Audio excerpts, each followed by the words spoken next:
Hello guys, it's Plutonium here and welcome back to another Minecraft tutorial, and in today's tutorial we are going to build something which is not in vanilla Minecraft.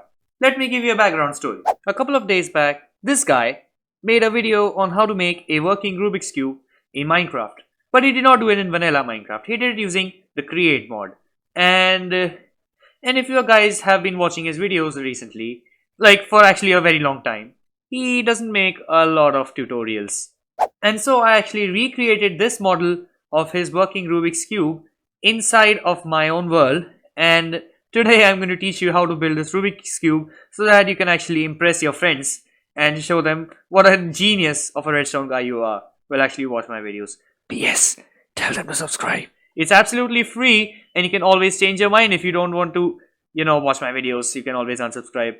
Well, that is something I would not like, but please do subscribe. Alright, so before I talk about this build, you need to actually have the create mod inside of your game. So you need to first go and install create mod, and then also I would also recommend you to explore all the different parts inside of create mod. Like seriously, there's so much stuff, like so many mechanisms, bearings, containers and whatnot, like mechanical components, and so many other things that there are in create mod. There's even like building stuff, new building stuff like cut diorite, cut andesite, even dripstone and deep slate have their cut variants, even tough and all.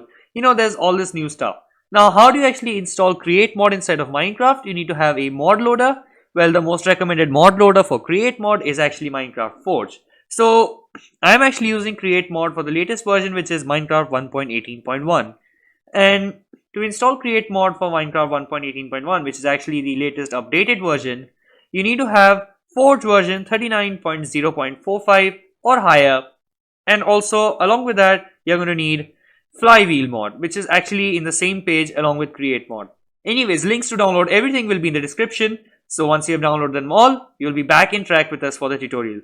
Now let's move ahead. Also, if you want to know how to install those mods and add them into Minecraft, like Forge and all the other mods, video links will be down in the description for them. You can always go and watch them and you can learn how to install mods. If you already know that, pretty good.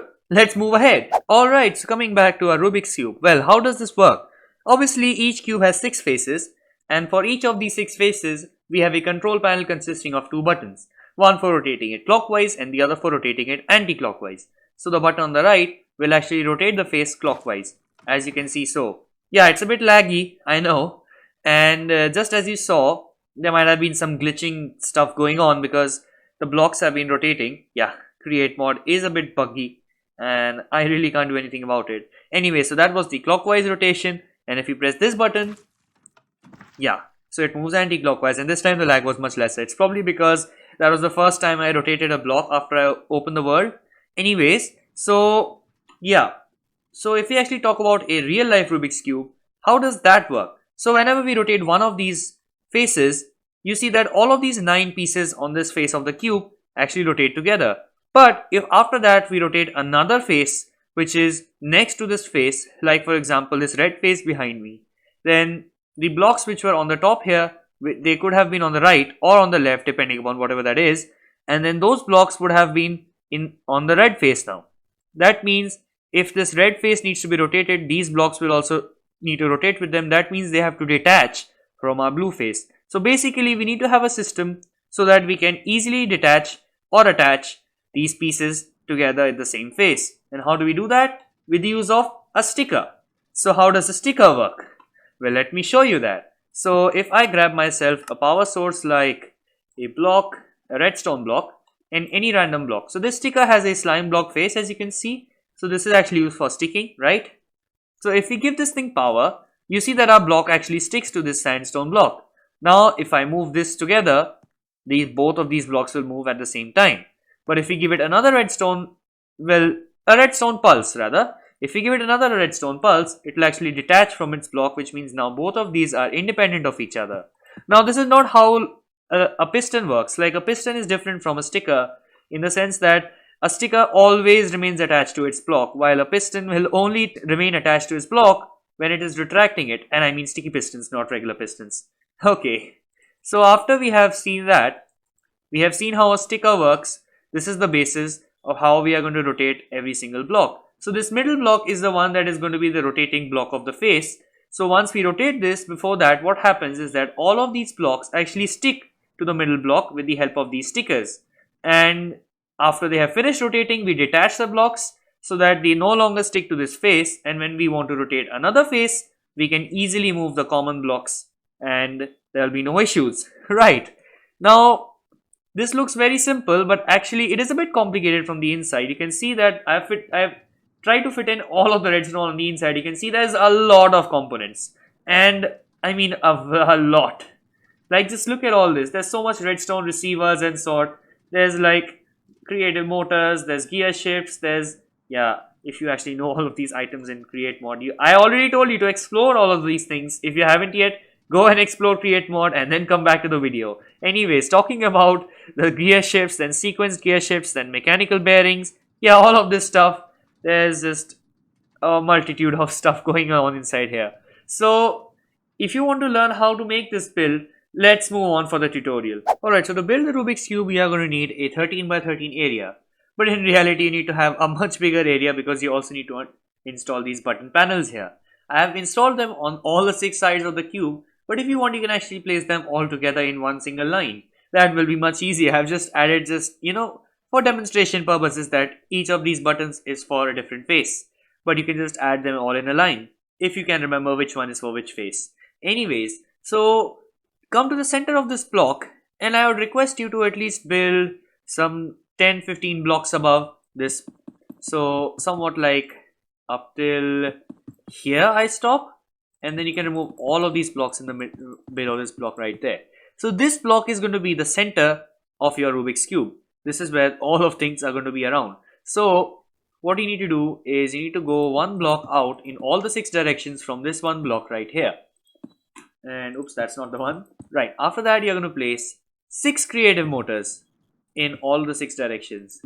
Yeah, I also actually forgot to mention is that since this build involves creative motors, you can't really build this in survival because creative motors can only be obtained in creative mode, sadly.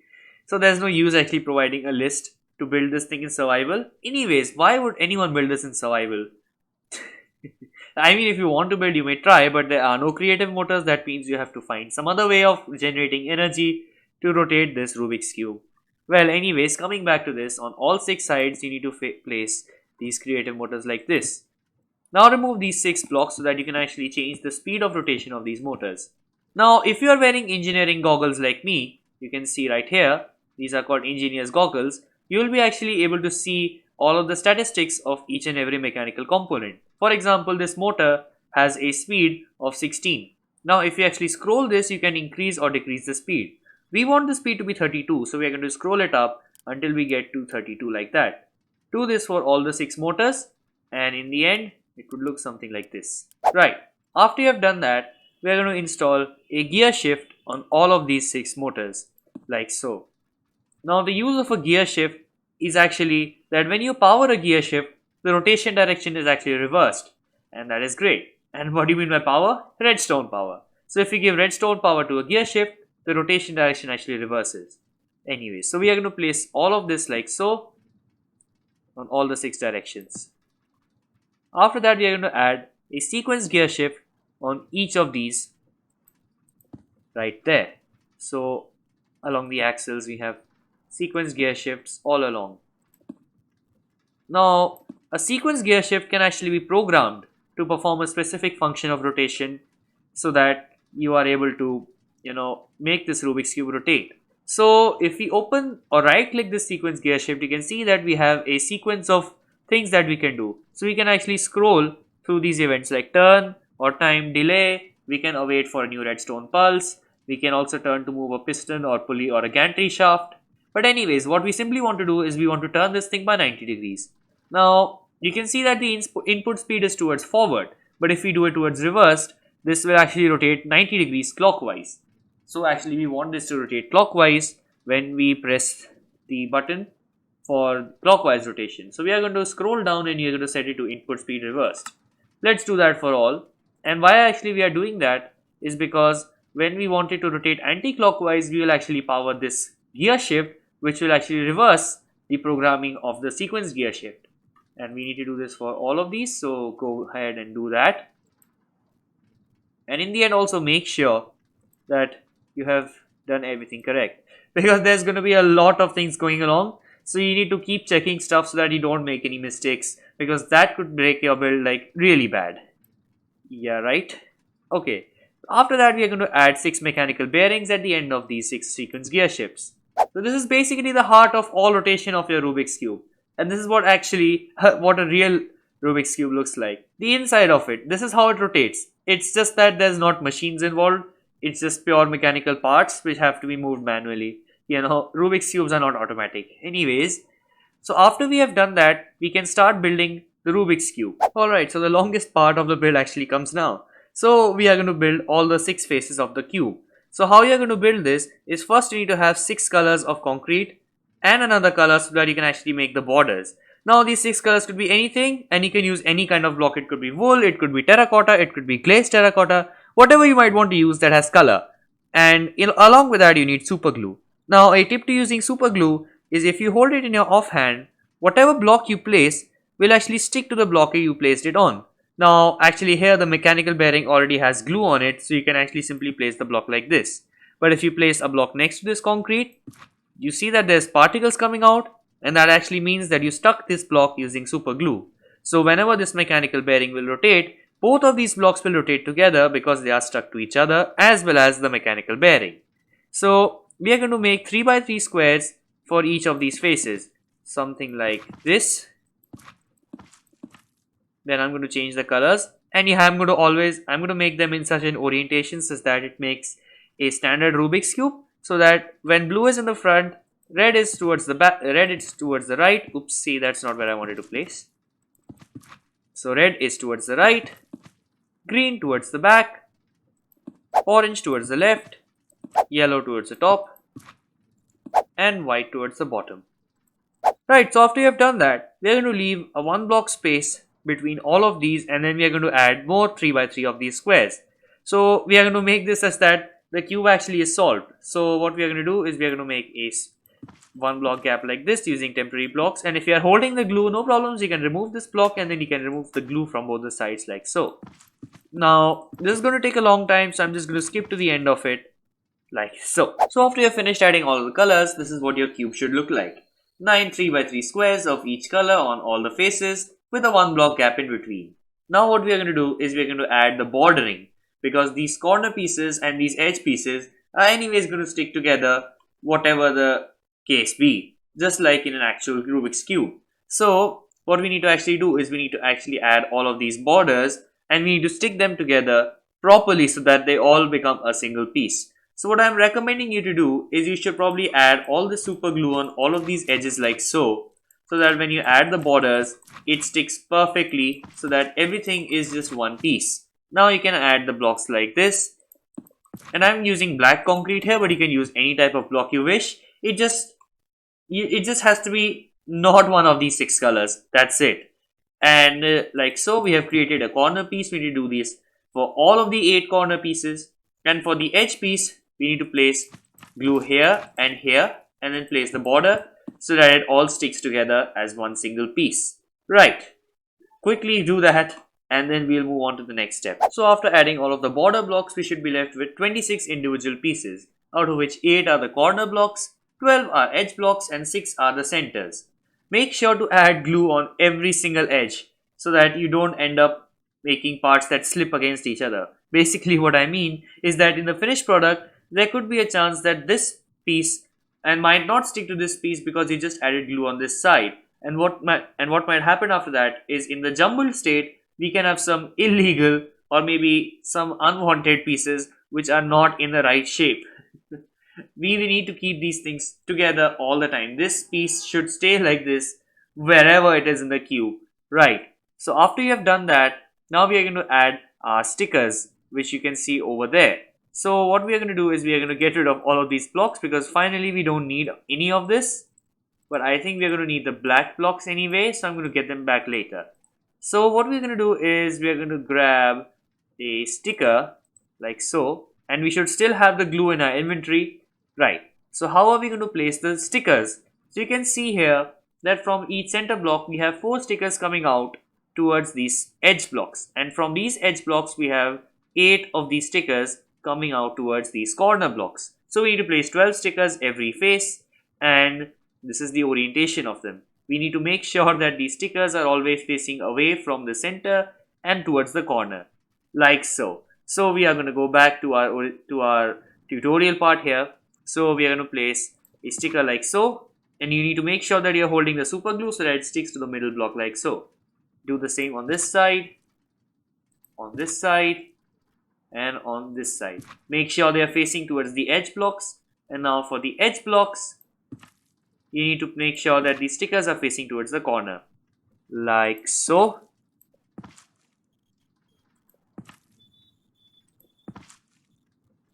And like so. So this is the arrangement of all stickers for one face. You need to do this for all 6 faces. Right, so after adding all of the stickers, you can finally keep the glue aside because now its job is done, and now you need to only place blocks that don't need to stick with any other things. Right, so we can just get rid of this as well as the stickers, and now what you need to do is you need to grab this block here, the border block which we were using earlier, and we're going to place it on both sides of these stickers. Well, one reason is to probably make it look more neat and clean like the build we have behind, but also we need this because we need to add our redstone links, which are basically wireless redstone instead of create mod. And that is incredible because we are going to use wireless redstone in this build, which is still not in the game because skulk sensors are still not yet added in the game. It will be added in 1.19 or the wild update. Anyways, let's not talk about updates right now. Let's finish adding these borders, and we need to add them in between the spaces between these squares. Now we are not using glue, that means these are not going to actually move with our faces. Now this might look a bit weird because then when these faces are rotating, these blocks will be overridden by our face blocks, but no one is really going to notice even if it's going to look very weird. So we don't have any issues right there. Okay, so we need to add all of these blocks like so. You need to do this for all of the 6 faces, after which your build should look something like this on all the 6 sides. So after adding all of these blocks, you'll be able to see that this Rubik's Cube is looking pretty much complete from the outside, just like our model over there. Except for the fact that it does not work. Well, obviously because we haven't added any of the controls yet. So what we're going to do is we're going to add controls for all these faces of the cube. And that's basically going to be for clockwise or anti-clockwise rotation of each and every face. That means you're going to use 2 buttons for the rotation of each and every face. You can see that we have all of these buttons on all the 6 sides here. But just for space saving purposes, what you can do to this time in this tutorial is that we can actually place all of these buttons on the same side, just to save some space as well as time. So we are going to also color code our panel buttons. You can see that I have taken a particular color of wool so that I can actually link it with a particular face. So what we need to do is we need to come out a few blocks from the cube, so at least we are able to see what is going on. Right, so coming out like this far is I think okay. And what I'm going to do is we start from the very left so that it almost aligns with this cube. Right, so what we're going to do is we're going to take 2 blocks like this and we're going to place 2 buttons on them like so. Now you can see that both of these are separated, but actually these things are tileable. I actually didn't place them tileable over here just because of symmetry, but you can actually make them tileable. So that's what we are going to do over here. So we place 2 buttons on these 2 blocks. We place redstone lamps underneath, then blocks behind these redstone lamps with repeaters set to 4 tick delay on both of these blocks. We then run these into 2 blocks like so, and then we add some redstone links. Now this is the wireless part of the redstone that we're going to do. These redstone links are going to link with receivers inside of the cube, and that is what is going to control the movement of these faces. Anyways, now why do we have these redstone lamps? Well, simply because we are going to add observers underneath them. Now why do we need an observer? Now these observers will actually pulse whenever these redstone lamps turn on or off, basically at the starting and at the end of the pulse. So when we have 2 pulses, why do we need 2 pulses is because we need to actually connect and then disconnect our stickers. So basically 1 pulse is for sticking our stickers and the second pulse is going to be for getting them unstuck. Right, so after we add these observers, we are going to add redstone links under these like so. So this is going to be your panel, and we haven't yet added in any of the frequencies. We are going to do that in the next step, but before that I would suggest you to complete all of the 6 faces and then we'll move on to the next step. So after installing all of the button panels, you can see this is what it should look like. Now I have actually nicely color coded each and every one of these so that it actually matches with a particular face or a particular color. And also I have also added this little bit of space so that it actually matches up with the edges of our cube. It really doesn't matter how you place the buttons, it is just that you need to know how to make one of these button panels or one of these buttons inside of a button panel. Anyways, after we have done that, we actually need to color code or basically set the frequency of each of these redstone links. Now, if you didn't know about redstone links, you can actually see that there are a few slots on this redstone link named frequency 1 and frequency 2. Now, what is this here for? Is basically you can actually add blocks inside of these frequency slots so that your redstone signals don't actually mix up. This is so that you can actually add different types of redstone frequencies or different channels of redstone, wireless redstone, and that will prevent all of the redstone from messing up. So what we are going to do is for each of these colors, you can see that I have a specific color of concrete. Now you can use any kind of block that has color, or you can use any sort of block so that you can actually keep your frequencies separate from each other. So you can see that I have added two buttons for each of these faces. So let us say the right one is for clockwise rotation and the left one is for anti-clockwise rotation of that particular face. Right. So what we are going to do is we're going to add the specific color of concrete in the first frequency slot of each of these frequency or whatever that is redstone links. Right. Blue here, red here, yellow here, then you have green, you have orange, and finally white. So we have programmed this so that we have some frequencies. Now you also remember that we have also added redstone links underneath. So we are going to also do the same for these ones as well. So we need to add blue in this frequency. Oops. Yes. Okay. It's a bit tough when you are in flying mode because of slowly stopping down. You know that is a problem. And like so, we have added all of the frequencies on the bottom redstone links as well. Now, if you want to separate the clockwise rotation from the anti-clockwise rotation, we can actually separate these two frequencies by adding another block in the second frequency slot. Now for clockwise rotation, I'm going to be using white wool, and for anti-clockwise black wool, but you can use any sort of blocks you want. It is up to you, as I've already told you a lot of times. Okay, so for clockwise we're going to add white wool, and for anti-clockwise we're going to add black wool. I'm going to do that for all of these. So white wool along all of these, and then black wool for all of the other ones. Oopsie. You need to make sure that you actually aim right at the slot, because if you miss, you're actually going to place the block on top of the redstone link, which you don't want. So look at the frequency slot like so, and like that. Now we don't want to add any of the frequency differences down in here, because since during rotation these stickers anyway need to actually stick, so we are going to keep the same frequency for the sticking of the stickers no matter in whatever direction we are going to turn this, which is very simple actually which makes this very simple from the inside. Anyways, after you have done that, now we are going to move to the inside of the cube to add the other end of our receivers. After we have installed all the controls on the outside, now we need to come inside the cube and add the receivers so that we can all control the cube from the inside. Now it would be a bit difficult to get inside the cube, but there's actually these holes using which you can fly in. Anyway, so now what we are going to do is we are going to construct the rotational mechanisms for all of these gear shifts, and what we need to do is we need to place a temporary block here, one out, remove this, and then add 4 blocks like this, not like that, in a square like this. So these 4 should be right next to our gear shift as well as our sequence gear shift. Now what we need to do is we need to add 2 repeaters going into these.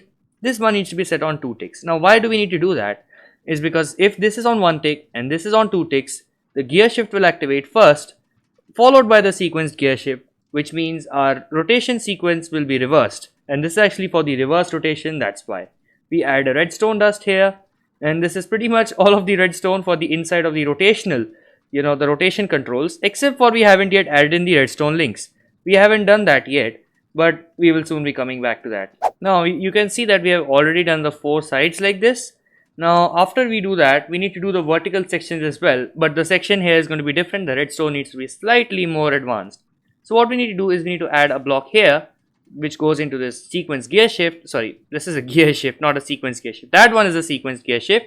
This is a gear shift, right? We place a block like this, and right next to this we are going to add another block like so, and like here. And on this block, on the side of this block, we need to place our redstone link. Now we need to place a repeater on one tick, which is going to go into our gear shift, and a repeater on two ticks, which is going to go into our sequence gear shift. Place redstone here, and when we place the redstone link here, both this repeater and this repeater will get activated. Simple as that. Now we go down to the bottom section, and we do the same for this side as well. So we place a block here, then one here, and then one more like so. We need to crouch place, because if we actually don't crouch, we'll actually open the interface of the sequence gear shift, which we do not want. Anyways, after we do that, we need to place a repeater here, and this time this should be on two ticks, because this is actually running into our sequence gear shift. Then we need to do the same for this repeater here, which should remain on one tick, and place redstone here. Link will go on this block, and that will be all for these connections. Now for installing the receivers in those rotation sections, what you can easily do in creative mode is you can actually pick block these while pressing control. So if you do control plus pick block, which is middle click, you can actually pick up the redstone link with all of its frequencies actually retained, and that is very good. So we are going to pick up both of these for the clockwise as well as anti-clockwise. So we are going to control click both of these, and you can see that these no longer stack with each other, right? Now what we need to do is we need to go inside of the cube once again, which is going to be tough, and we are going to add our links into the corresponding side. So that was for blue, so we need to add the blue one here, and this is actually not the correct one, so we need to remove this, and we need to add it on top of this one, right? So the white wool was actually corresponding to our clockwise rotation, so it needs to actually go on top of our sequence gear shift, which means that it should not be on the side control, so that the rotation gets reversed. And where was it? There it is. Okay, and then we add the other one, which is for the black wool, and there you see. So this one is for anti-clockwise rotation, and this one is for clockwise rotation, as we had programmed outside. Finally, what we need to do is we need to right click using a wrench. We need to right click these redstone links, so that it actually turns like this. You can see there's a white disc on that thing, so that makes it a receiver. It actually looks like a dish, so that's why it's probably a receiver.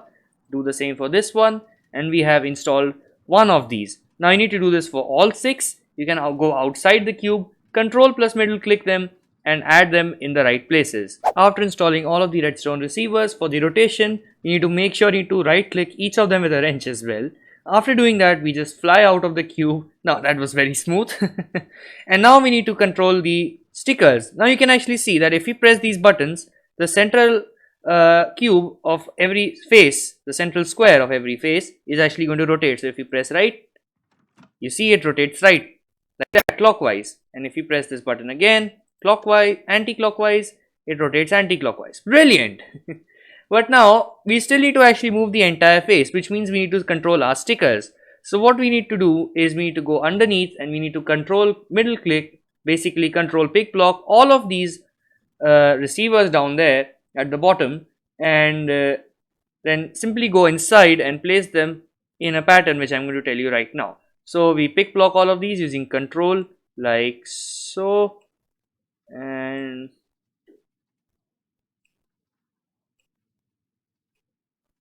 like that. We have got all of our 6 controls. Now we need to add them in a certain fashion like so. You can add them in whatever way you want, but you need to make sure that one of these links is only connected to one sticker. So let's place 4 like so. On this 4, on the blue face, you need to make sure that this color matches with the face color. Yeah, right. Then we need to go to this side, and we already have one for this sticker, so we are going to add this for the remaining 3. We go down again, we add 3 here, because this one is already connected to a redstone link. And then we are going to connect these 2, because these 2 are already connected to links. Finally, we convert all of them into receivers, and this is the necessary step. If these are, oopsie, did I do something wrong there? I think I did. I think I fixed it. Yeah. I just accidentally misclicked on that thing. I think it's not broken of any sorts. We might have to fix that later, but we need to convert all of these into this kind of dish, basically the receivers. So after we have done all that, this is what it should look like. If the redstone links are not like this, this will not work, because it needs to receive signals, not send signals, right? So it's going to receive signals from the outside controls, and it is going to control the stickers and rotate the cube as per the instructions. Now we do this for all the other 6 sides. Make sure you need to use the right color so that the signals match properly. After installing all of the receivers for controlling all of the stickers, you can see that this cube has become a giant mess of receivers all around the inside. But if we fly out of here, but wait, before you fly out, actually, you need to double check, in fact triple check all of these receivers so that they are connected to the right things and they are also all turned into receivers. You need to use a wrench if in case they aren't, and after that you can actually fly out of here and you can have a test at this cube. Right, so this cube looks pretty neat from the outside even though it is a mess from the inside, but that's what we wanted. Everything is on the inside of the everything is on the inside of the cube, and that means that now nothing is really visible on the outside and it looks pretty neat and clean, except for maybe these stickers which you can actually see on the outside, but really nothing can be done about that. These stickers need to be on the outside. Anyways, so we can test this by pressing this button. Let's say we want to rotate the blue face clockwise. Now you might want to indicate the controls by using sign so that you can actually remember which control is for which function. So if we press this button, we know that the blue face is going to rotate clockwise. So if we press this button, yep, that's what exactly happens.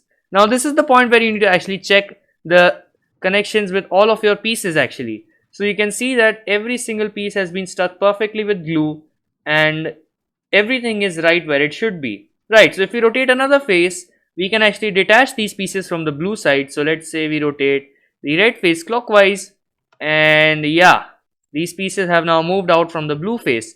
Lovely. So this is actually the end of the tutorial. Now you might want to do whatever you want to do with this cube. You may want to scramble it, you may want to solve it after that, do whatever you want. So this is the end of the tutorial. So if you like this cube, you may want to leave a like down for this video, as well as if you feel that I am making good videos, you might want to subscribe to the channel as well.